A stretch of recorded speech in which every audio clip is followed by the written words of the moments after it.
दोस्तों, स्वागत करना चाहता हूं आपका आज के वेबिनार पे। मेरा नाम है अलेक्सेई ओग्नेव, डीजीओ इकोसिस्टम का सीईओ। आज हमारा एक स्पेशल वेबिनार है। बहुत सारे इवेंट्स हुए हैं इस हफ्ते के दौरान और आज हम बात करने वाले हैं हमारे आरडब्ल्यूए मार्केट प्लेस के बारे में। और आप इंटरव्यू देख पाओगे अपार्टो प्रोजेक्ट के डायरेक्टर का। यह मार्केट प्लेस का वो हिस्सा है जो टोकनाइज रियल एस्टेट का काम करता है, यानी वो हिस्सा है जो अपने कॉमर्शियल एक्सप्लॉयटेशन का शुरुआत करने वाला है कुछ ही दिनों में, और हम इसकी बात करेंगे। मैंने स्पेशली आपके लिए एक काफ़ी बड़ा और इंटरेस्टिंग वीडियो बनाया है डिमित्री गुलानसेफ के साथ, सीईओ अपार्टो प्रोजेक्ट का सीईओ। और हम बात करेंगे कि क्लोज सेल्स कैसे हुई थी। और इस वेबिनार के दौरान ये ऑलरेडी बंद हो चुके हैं, और जिसने भी इसमें हिस्सा लिया है और जिन्होंने अपने लिए पहले जो अराउंड 100 लोग हैं जिन्होंने अपने लिए शेयर्स खरीदे, उनको मैं कॉन्ग्रेचुलेट करना चाहता हूँ। और मुझे काफ़ी गर्व है कि आप सारे पॉसिबिलिटीज़ का इस्तेमाल करते हैं जो आपकी लाइफ में आते हैं इकोसिस्टम की मदद से। और आने वाले कुछ प्लान्स की बात करेंगे अप्रैल मई की, क्योंकि बहुत सारे प्लान्स हैं। हम शुरुआत से कहते आ रहे हैं कि हर महीने बहुत सारी चीज़ें होती जाती है और अलग अलग इवेंट्स होते हैं, और जो अमाउंट है इस इवेंट्स का वो सिर्फ बढ़ रहा है। 2 महीनों के बाद सेल्स बंद हो रही है और हम नेक्स्ट स्टेज पे जा रहे हैं हमारे डेवलपमेंट के। क्लासिक और सीरियस बनने वाली है सारी चीज़ें। और जिसने अभी तक शेयर्स नहीं खरीदे या फिर वो सोच रहा है कि अपने बोनसेस बढ़ाना चाहता है, बिल्कुल सही समय है ये चीज़ करने का। तो इस हफ्ते के दौरान क्या हुआ और मैं क्या कहना चाहता हूँ। फर्स्ट ऑफ ऑल, एक बहुत ही बड़ा इंटरेस्ट था लोगों को आरडब्ल्यूए प्रोजेक्ट्स के सेल के दौरान। हमें पता था कि बहुत सारे लोगों को इसमें इंटरेस्ट आएगा, लेकिन हमें नहीं पता था कि इतना ज़्यादा इंटरेस्ट आएगा, क्योंकि बैंक की जो है पहले दिन के दौरान बंद हो गई थी और एलोकेशन, और जो मार्केट प्लेस था वो हल्का सा उससे ज़्यादा था। लेकिन दोनों चीज़ें फिर भी अब जो हमने टाइम सेट किया था उससे काफ़ी जल्दी ख़त्म हो गए थे। तो ये बहुत ही बेहतरीन चीज़ है। और अभी हम इस इंटरव्यू के रिकॉर्डिंग के दौरान जब हम दिमित्री के साथ बात करेंगे, आपको पूरी चीज़ें देखने को मिलेगी। तो और शायद आप इसकी मदद से प्रोजेक्ट रियल वर्ल्ड एसेट्स के प्रोजेक्ट के अंदर ज़्यादा चीज़ देख पाओगे, और आपको मार्केट प्लेस के बारे में ज़्यादा चीज़ें पता चल पाएंगी। और हम प्रोसेस के अंदर है कि जो चीज़ें जान सकते हैं वो आपके साथ शेयर करेंगे। तो सेल्स हो चुके हैं, और जैसे कि हमने प्रॉमिस किया था, हमने हर एक को इंसान को मौका दिया था आरडब्ल्यूए प्रोजेक्ट्स के को ओनर्स बनने का। और अब जो है प्री सीड राउंड पूरी तरीके से बंद हो चुका है। अलग अलग स्टेजेस से फाइनेंसिंग के एक क्लोज सेल भी था, और जिसने भी इसमें हिस्सा लेना था उन्होंने ले लिया है, अपने पोर्टफोलियोज को बढ़ा लिया है, और प्री सीड राउंड पे सबसे बेहतरीन मौका देख के इसमें हिस्सा ले लिया। और हमें एज अ टीम फाइनेंसिंग मिल गई, फर्स्ट ऑफ ऑल इकोसिस्टम के लिए, सेकंड ऑफ ऑल अगर हम बात करें तो वेंचर फंड के लिए, और last but not the least RWA projects के लिए।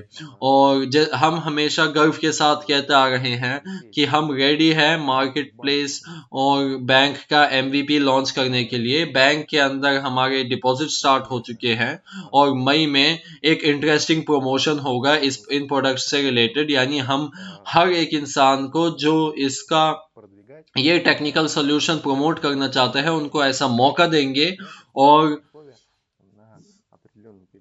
इसका क्लाइंट बनना चाहते हैं उनको स्पेशल कंडीशंस भी मिलेंगी कुछ। और मई के शुरुआत में हम सारे कंडीशंस पोस्ट कर देंगे। तो अमाउंट ऑफ यूजर्स जो है हमारे क्रिप्टो करेंसी या क्रिप्टो वॉलेट का वो बढ़ता जा रहा है। 4000 से ज़्यादा लोग हो चुके हैं, और हमारे लॉन्च पैड पे तीसरा या चौथा सेल भी ऑलरेडी है। तो इतनी सारी चीज़ें हो रही है कि मैं देख भी नहीं पा रहा सारी चीज़ें। और एक्सटर्नल यूजर्स आ रहे हैं हमारे प्रमोशन कैंपेन की मदद से लोग आ रहे हैं लॉन्च पैड में और वो इकोसिस्टम के दूसरे प्रोजेक्ट्स के बारे में भी जानना शुरू करेंगे और शायद उनके पास अगर मौका होगा तो वो को इन्वेस्टर्स भी बन पाएंगे डीजीओ इकोसिस्टम का। हर एक प्रोजेक्ट जो हमारे इकोसिस्टम में है उनको अपना ऑडियंस मिल पा रहा है, अपना क्लाइंट मिल पा रहा है और वो प्रॉफिट कमाना शुरू कर रहा है और वो दूसरे प्रोजेक्ट्स की मदद कर रहा है, उनको ताकत दे रहा है।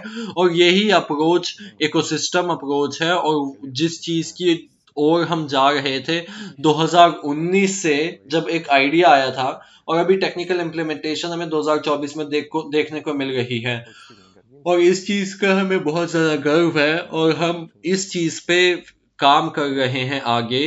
और प्रत्येक प्रोजेक्ट इकोसिस्टम के अंदर बहुत ही बड़ा हिस्सा है हमारे इकोसिस्टम का।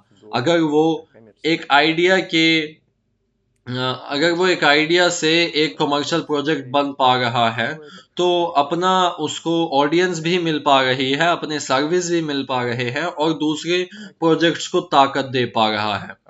इसके अलावा मैं और क्या कहना चाहता हूँ, हमारे वॉलेट के यूजर्स बढ़ रहे हैं। कुछ समय पहले हमने एक पोस्ट लॉन्च किया था एवा प्रोजेक्ट से रिलेटेड है, यानी जो टोकन है एवा प्रोजेक्ट का वो स्नैपशॉट्स के दौरान जो आपको as a bonus as a gift मिला था आपको अपने वॉलेट्स पे वेबवाइज पैड पे वेबवाइज वॉलेट पे मिल पाएंगे।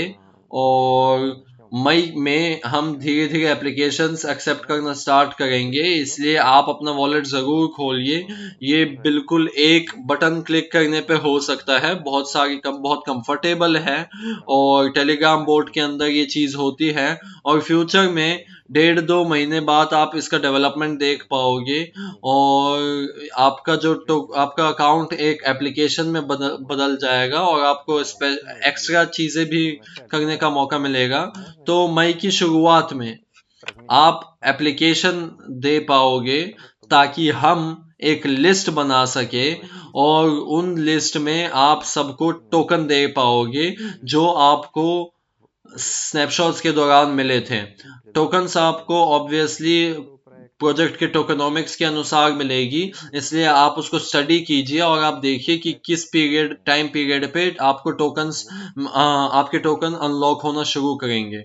और जिसने भी एवा प्रोजेक्ट के सेल में पार्टिसिपेट किया है वो आप जो है मई की शुरुआत में अपने वॉलेट के एड्रेसेस हमें भेज सकते हो ताकि आपको हम टोकन दे सके जो आपने सेल्स के दौरान खरीदे। वहां पे वो वाले टोकन वेस्टिंग में डिफरेंट है, लेकिन वो सारी चीजें आपको जो है पर्सनल कैबिनेट में देखने को मिल सकती हैं। तो बहुत सारे इवेंट्स हैं। तो चलिए धीरे धीरे हम इंटरव्यू की ओर बढ़ते हैं मिस्टर दमित्री के साथ, जो मार्केट प्लेस का डायरेक्टर है। और प्रोजेक्ट का नाम है अपाटो। दमित्री हमें बताएंगे कि उसने यही नाम क्यों रखा था और अपना थॉट शेयर करेंगे हमारे साथ कि मार्केट इस समय किस लेवल पे है, प्रोजेक्ट इस समय किस लेवल पे है, प्रोजेक्ट का एमवीपी क्या है जो हमने पिछले कुछ महीने के दौरान बनाया था। तो चलिए बात करते हैं। दमित्री नमस्कार। तो चलिए देखते हैं कि चलिए शुरुआत करते हैं आज की मीटिंग। हाँ नमस्कार दोस्तों। बेहतरीन। तो चलिए हम शुरू करते हैं कि आप अपने बारे में बताओगे, अपने बैकग्राउंड के बारे में बताओगे, कैसे आप RWA मार्केट में आए, रियल एस्टेट के मार्केट में आए और अपाटो के डायरेक्टर कैसे बने। अगर मैं शुरुआत से बात करूं तो मैं फाइनेंसेस में था 5 साल से ज्यादा, उसके बाद मेरे कुछ ऑफलाइन बिजनेसेस थे और 2017 से मैं ब्लॉकचेन टेक्नोलॉजी में काम कर रहा हूं। अलग अलग प्रोजेक्ट्स को डेवलप करता था, ICO करता था, $10 मिलियन से ज्यादा लाया था ब्लॉकचेन प्रोजेक्ट्स में। और अभी मैं ट्रेंड देख रहा हूँ टोकनाइजेशन का और बहुत ही ज्यादा इंटरेस्ट आया मेरा टोकनाइजेशन ऑफ रियल एस्टेट, क्योंकि ये जो है ये वो क्लास है जो सबसे बड़ा मार्केट है वर्ल्ड में, इसलिए मुझे काफी इंटरेस्ट है कि टोकनाइजेशंस को कैसे इस्तेमाल कर सके इस टेक्नोलॉजी के अंदर। तो आप बहुत पहले से हो मार्केट में, 2017 से हो, और आपको एक एक्सपर्ट की दृष्टिकोण से हम देख सकते हैं। तो चलिए हम मोटा मोटा स्टार्ट करते हैं, फिर धीरे धीरे हम छोटी चीजों के बारे में भी बात करेंगे।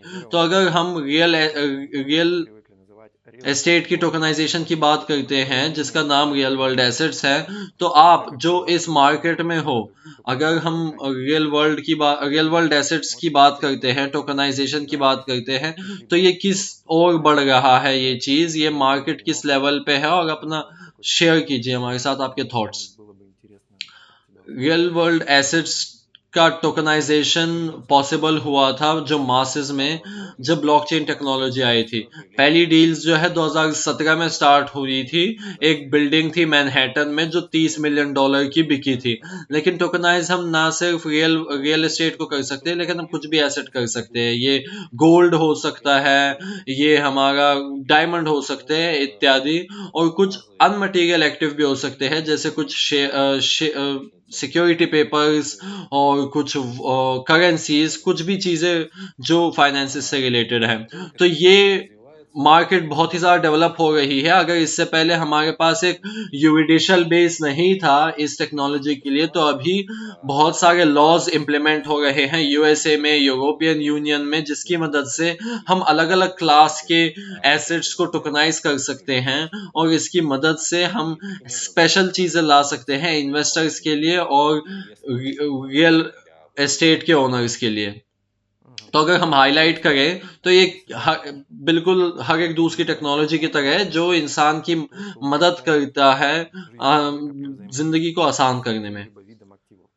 हाँ बिल्कुल बिल्कुल, दोनों साइड यहाँ पे जीत रही है। एक साइड जो है अपने एसेट को आसानी से बेच सकती है, और जो दूसरी साइड है वो काफी अपने लिए जो है इस चीज को सस्ता कर रही है, क्योंकि फालतू का खर्चा इसमें से हट जा रहा है और अपने पोर्टफोलियो को डाइवर्सिफाई कर सकता है बिना पूरा रियल एस्टेट खरीद के।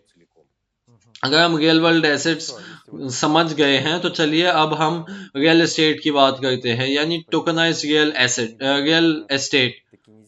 हमारे शायद हर एक इंसान जो अभी इस चीज को देख रहा है, और वर्ल्ड में सारे लोग जो है, या तो अपनी जिंदगी में उन्होंने रियल एस्टेट खरीदा है या तो वहां पे रहे हैं। ये प्रोसेस इंसान के लिए काफी आसान और उम्दा है कि कैसे हम अपार्टमेंट खरीदते हैं, क्या दिक्कतें आती है, या तो घर खरीदते हैं क्या दिक्कतें आती हैं, और जो भी सवाल है इससे रिलेटेड वो पता है लोगों को।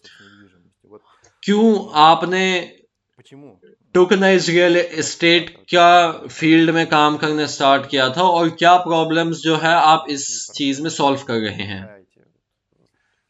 ये फील्ड हमने इसलिए चूज किया था क्योंकि फर्स्ट ऑफ ऑल हम उस चीज के साथ काम करना चाहते थे जिसको हम छू सकते हैं। जो अनमटेरियल एसेट्स है, जैसे हमारे शेयर्स होते हैं, सिक्योरिटी पेपर्स होते हैं, वहां पे ऑलरेडी बड़े बड़े प्लेयर्स हैं, अलग अलग फंड्स हैं जो ऑलरेडी इनको टोकनाइज कर रहे हैं अपने कुछ गोल्स के मुताबिक। तो वहां पे जो है मार्केट ऑलरेडी टेकन है, और वहां पे बहुत ही बड़े बड़े प्लेयर्स ऑलरेडी मौजूद हैं उस मार्केट में। लेकिन जो रियल वर्ल्ड एसेट्स है, जो रियल एस्टेट मार्केट है, वो बहुत ही बड़ा मार्केट है, और अभी सिर्फ इसका ट्रेंड चालू हुआ है, तो वहां पे कोई बड़े प्लेयर्स अभी इस समय मौजूद नहीं है। तो इसलिए हमने ये बड़ा मार्केट चूज किया था जिसमें बहुत सारे प्रॉब्लम्स हैं, जो ब्लॉकचेन टेक्नोलॉजी की मदद से और एसेट्स की टोकनाइजेशन की मदद से हम सॉल्व कर सकते हैं। और चलिए हम अगर कुछ प्रैक्टिकल इम्प्लीमेंटेशन का देखते हैं कि ये यूजर को क्या देता है। जैसे इंसान जो है अपार्टमेंट खरीदना चाहता है, क्या ये उसके लिए लाइफ आसान कर देता है, या तो उसको ब्लॉकचेन में एक्सपर्ट होना जरूरी है, या तो वो सिर्फ एक बटन दबा के कुछ भी कर सकता है। कैसे आप इस चीज को समझा सकते हो? जो सबसे बड़ी चीज है यूजर्स की इस मार्केट में वो ये है, क्योंकि और इन्वेस्टर्स के लिए भी, कि हमने यहाँ पे जो है एंट्रेंस का मौका बहुत आसान दिया है, क्योंकि अपार्टो पे आप कुछ भी चीज $50 से खरीद सकते हो, यानी आपको 1 लाख $2 लाख रखने की जरूरत नहीं है ताकि पूरा ऑब्जेक्ट खरीदना हो। आप रियल एस्टेट में आप शेयर खरीद सकते हो और उससे प्रॉफिट कमा सकते हो, जो आपको रेंट से मिलेगी और जो बड़े बड़े लोगों को मिलती है $1 million इन्वेस्ट करके। तो चलिए अब धीरे धीरे अगर हम आगे बढ़ रहे हैं तो चलिए अपार्टो की बात करते हैं। इसका मतलब क्या है, ये यही नाम क्यों रखा है? जितना कि मुझे पता है ये नाम आपने पर्सनली सजेस्ट किया था, तो यही नाम आपने क्यों सजेस्ट किया, और क्या अभी इस समय ये सर्विस क्या प्रोवाइड कर सकता है और ये ऐप क्या प्रोवाइड कर सकता है, तो आप थोड़ा सा बता दीजिए लोगों को कि अपार्टो क्या है। अपार्टो एक प्रोडक्ट है जो अपने लोगों को इन्वेस्ट करने का मौका देता है प्रॉफिटेबल रियल एस्टेट में $50 से शुरुआत करके, और उसका को ओनर बन सकता है, एक पैसिव इनकम कमा सकता है, इसको रेंट में देखिए और किसी भी समय आगे जाके इसको बेच सकता है मार्केट में।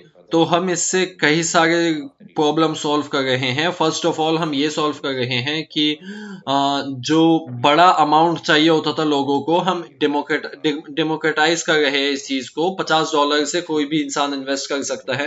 दूसरा, जो फालतू का खर्चा होता है जब हम रियल एस्टेट खरीदते हैं, उसको हम घटा रहे हैं और इसको सस्ता कर रहे हैं। और तीसरा, हम लिक्विडिटी डाल रहे हैं, इसको बहुत ही आसानी से आगे जाके बेचा जा सकता है, और बहुत ही बड़ी जो प्रॉब्लम आती है लोगों के सामने उसको फिक्स कर रहे हैं। अपार्टो जो है जापानीज लैंग्वेज से मतलब है इसका एक प्रॉफिटेबल घर, यानी हम यानी ये वो रियल एस्टेट है जिससे हम प्रॉफिट कमा सकते हैं, और इसीलिए हमने ये नाम चूज किया। और साथ ही साथ दुनिया के बहुत सारे भाषाओं में अपार्टो का मतलब अपार्टमेंट होता है, और नहीं, अपार्टमेंट लोगों को सुनने में आता है, और अपार्टमेंट काफी जो है अपार्टो जो है बहुत आसानी से याद आएगा लोगों को, और इससे लोगों को रिलेट होगा। हाँ बिल्कुल, मैं इस चीज के साथ आपके साथ बिल्कुल सहमत हूँ कि जब मैंने अपार्टो सुना तो मुझे बिल्कुल अपार्टमेंट की याद आ गई है। तो अभी जो है आपका क्लाइंट कौन है ये बताइए, आपका टारगेटेड ऑडियंस क्या है?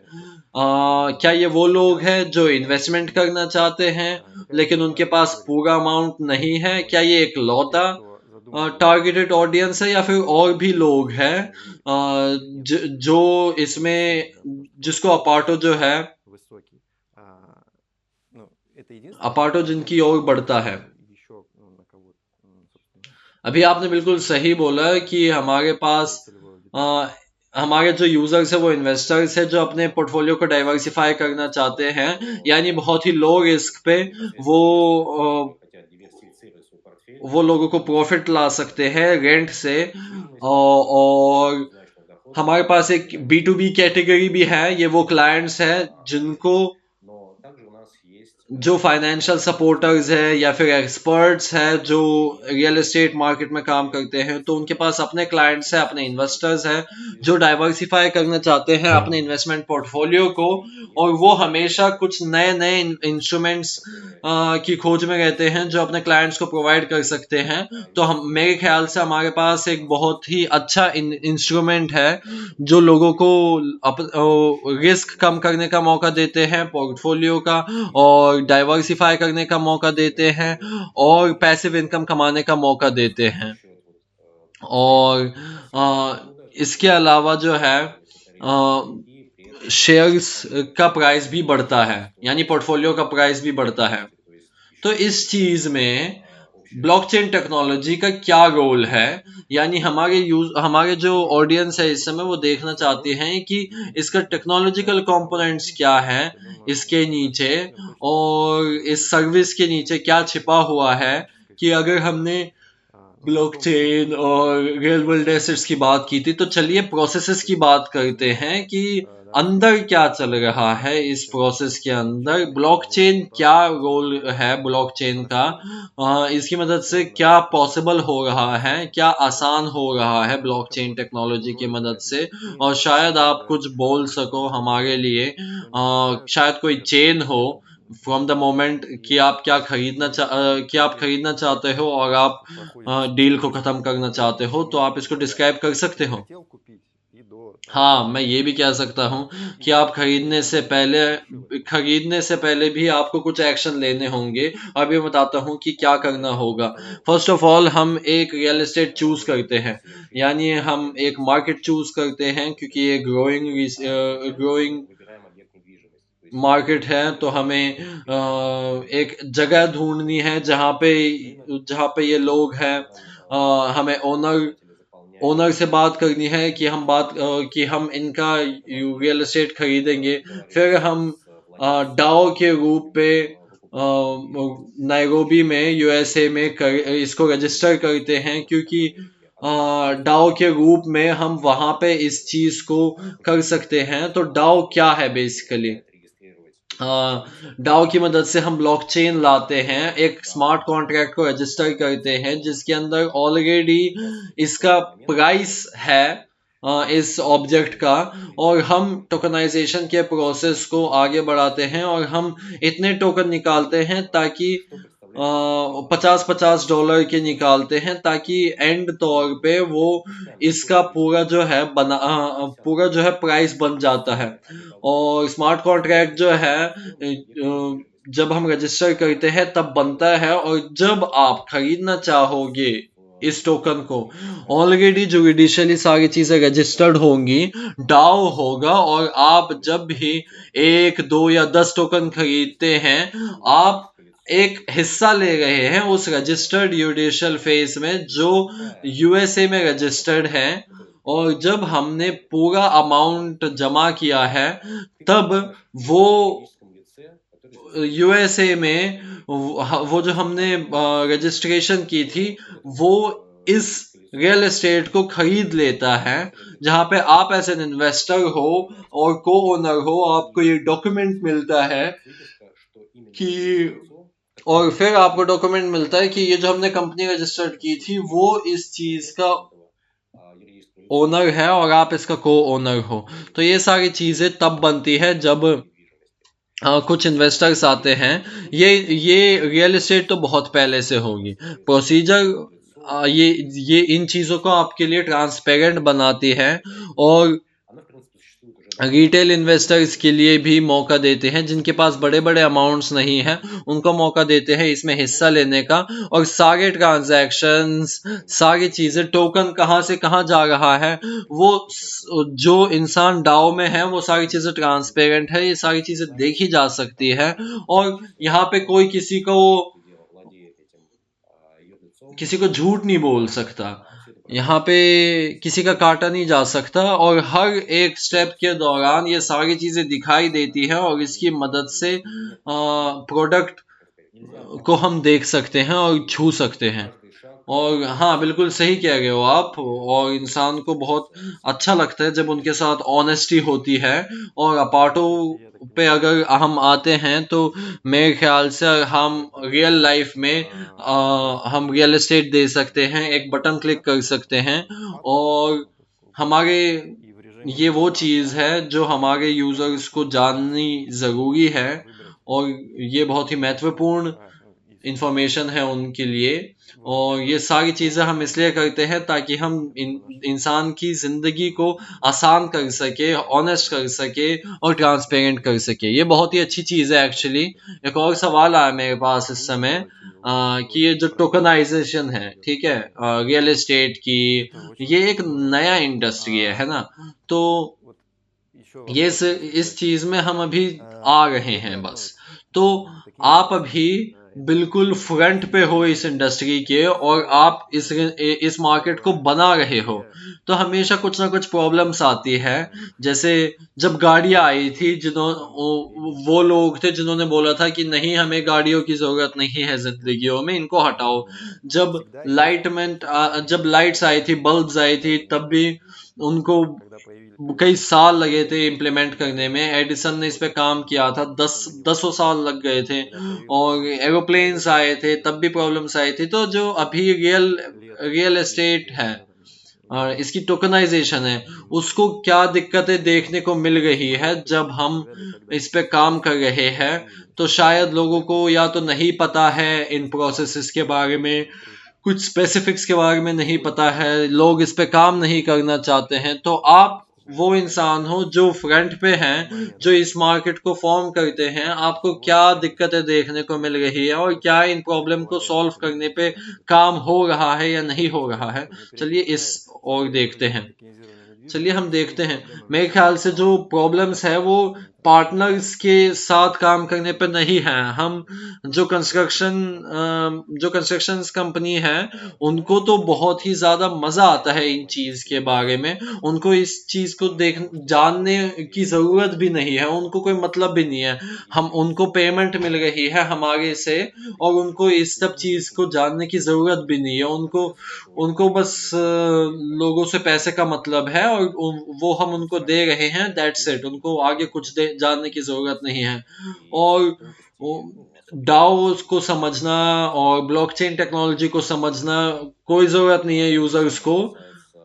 लोगों को बस वेबसाइट पे टोकन खरीदना है, ये चीजें आसानी से हो जाती है और ये चीज आराम से हो जाती है। जो मेन प्रॉब्लम्स आती है वो लेजिस्लेचर में आती है, क्योंकि हमने वायोमिंग स्टेट में क्यों खोला, क्योंकि वहां पे ऑलरेडी एक लॉ है जो टोकनाइजेशन से रिलेटेड है, डाउ से रिलेटेड है। और अधिकतर देश जो होते हैं वो अपने अपने लॉ बनाते हैं।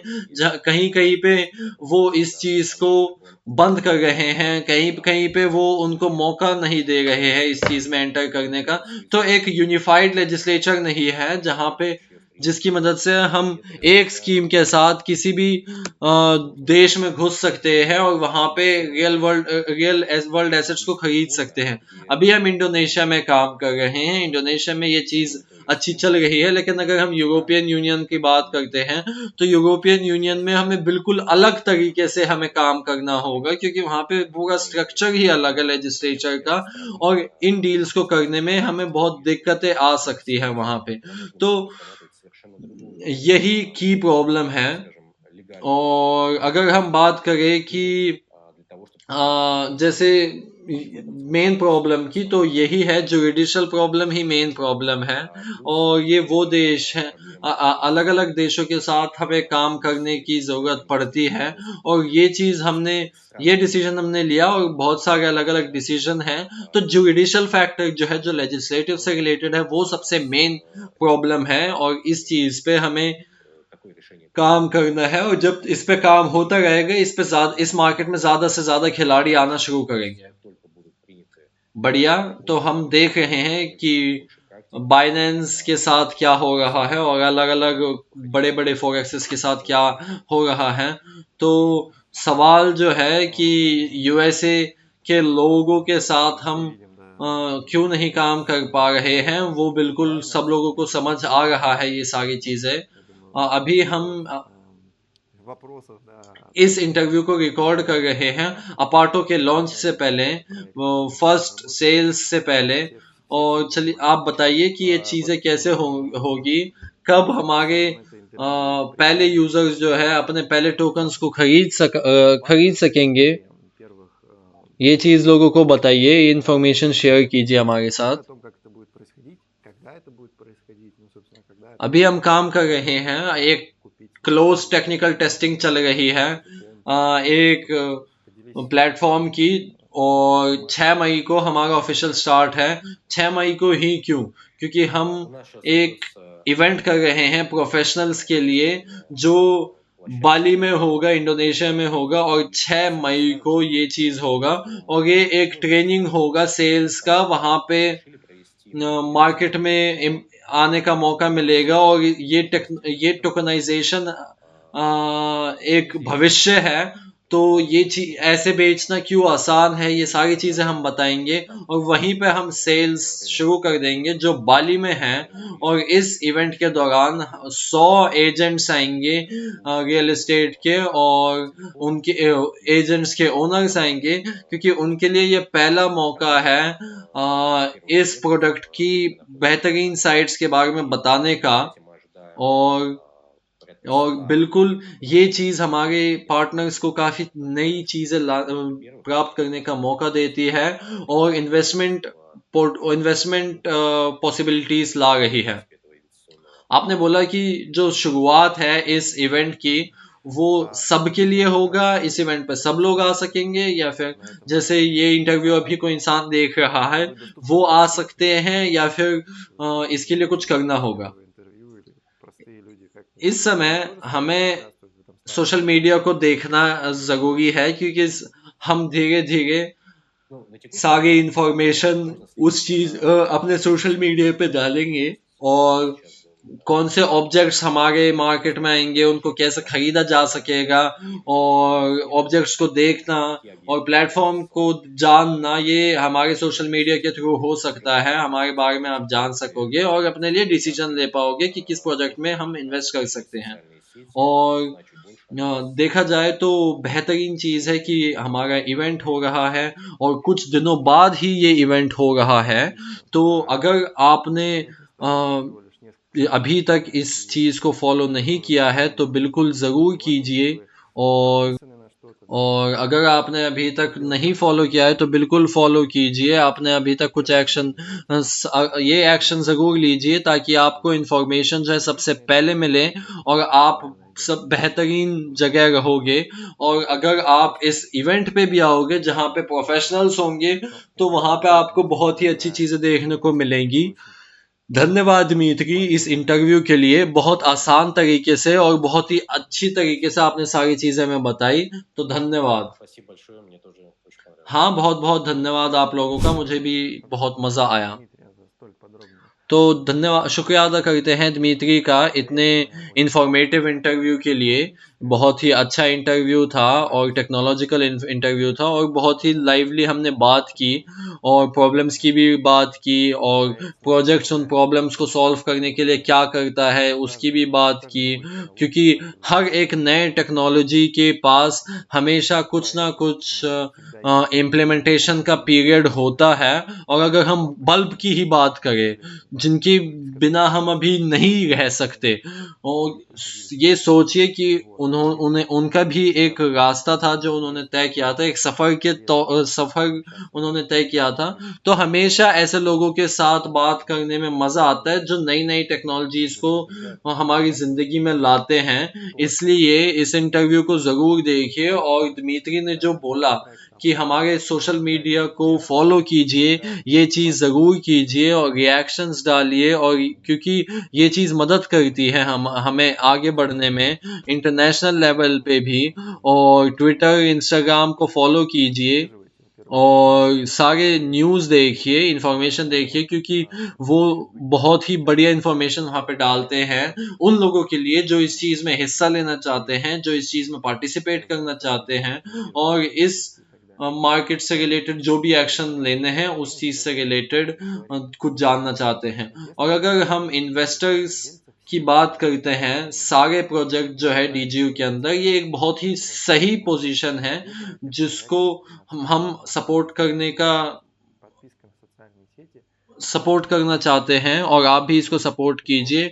आप सोशल मीडिया में लाइक्स कीजिए, रीपोस्ट कीजिए, रिएक्शंस डालिए, और इसको शेयर कीजिए। इसकी मदद से आपका तो बहुत ही कम समय निकलता है, लेकिन हम बहुत ही आगे जा सकते हैं। और सारी इंफॉर्मेशन जो प्रोजेक्ट से रिलेटेड है, इसके लॉन्च से रिलेटेड है और वगैरह,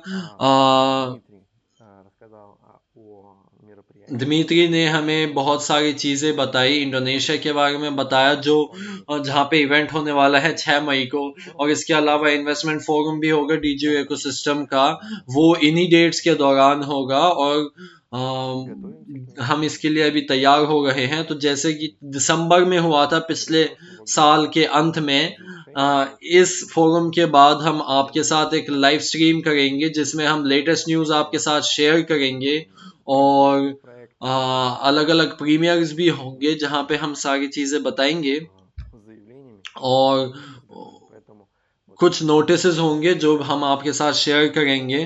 तो ये सोच लीजिए कि 8 तारीख को 10 तारीख को एक बड़ा वेबिनार होगा जहां पे हम आपके साथ इन्वेस्टमेंट फोरम के रिजल्ट शेयर करेंगे, मार्केट प्लेस का लॉन्च शेयर करेंगे, मई और जून जो आखिरी के 2 महीने बचे हैं हमारे सेल्स के, उनके बारे में बात करेंगे, और वहां पे बहुत सारे इवेंट्स होंगे। आप एक्सपेक्ट भी नहीं कर सकते इतने ज़्यादा इवेंट्स होंगे वहाँ पे। और अगले वेबिनार पे हम आपको बुला रहे हैं, और वहाँ पे, और मैं चाहता हूँ जो डीजीओ इकोसिस्टम का डायरेक्टर के नाम से मैं बहुत ही ज़्यादा लोगों को देखना चाहता हूँ अपने वेबिनार्स पे, व्यूअर्स को देखना चाहता हूँ, इसलिए हम आपका बहुत ज़्यादा वेट करेंगे, और जो न्यूज़ आएंगे वो बहुत ही बेहतरीन न्यूज़ होंगी। हम आप लोगों के, जैसा कि हम हमेशा कहते आते हैं, हम ज़्यादा करो कम बोलो, और हम इसी चीज के साथ इस चीज पे खत्म कर देते हैं। मेरी जो आपसे एक विनती है, आप ज्यादा से ज्यादा पार्टनर्स लाइए, क्योंकि इन्वेस्टर्स, क्योंकि जो इंडोनेशिया में इवेंट्स होने वाले हैं वहां पे बहुत ही अच्छी चीजें होंगी। अगर आप इंडोनेशिया में हो, आप आइए इवेंट पे, बिल्कुल आइए, सब लोग आइए इस पे, क्योंकि हम सारे प्लान्स शेयर करने वाले हैं, लेटेस्ट न्यूज शेयर करने वाले हैं। और इसके अलावा हम याद दिलाना चाहते हैं कि अगले महीने हमारे जो शेयर प्राइस है वो बढ़ेगा, और 1 मई से, और बहुत ही बड़ा राइज होगा। अगर इससे पहले हम धीरे धीरे करके बढ़ाते थे, लेकिन अभी हम बहुत ही, अभी एमवीपी लॉन्च हो रहा है, नए प्रोजेक्ट लॉन्च हो रहे हैं, फाइनेंशियल साइकिल्स कंप्लीट हो रहे हैं, तो हम रिजल्ट देख पा रहे हैं, तो इसका प्राइस और ज्यादा बढ़ने वाला है शेयर्स का। अगर आप नए पैकेज की सोच रहे हो, या तो आप वेट करना चाहते हो, तो अभी सबसे बढ़िया समय है जब आप डीजीओ इकोसिस्टम में आ सकते हो और इसका इन्वेस्टर बन सकते हो, इसका को ओनर बन सकते हो, इकोसिस्टम के सारे प्रोजेक्ट्स का, और बहुत ही बढ़िया बेहतरीन बोनसेस प्राप्त कर सकते हो डिविडेंड के अलावा, जो 5 बार ऑलरेडी पे आउट हुए थे। तो प्राइस बढ़ेगा, और मार्केट प्लेस लॉन्च होने वाला है, इन्वेस्टमेंट फोरम लॉन्च होने वाला है बेहतरीन न्यूज के साथ, और जो मई के शुरुआत में होगा। तो ये मेन चीजें हैं जो मैं आपके साथ शेयर करना चाहता था। धन्यवाद आज की मीटिंग के लिए। नमस्कार।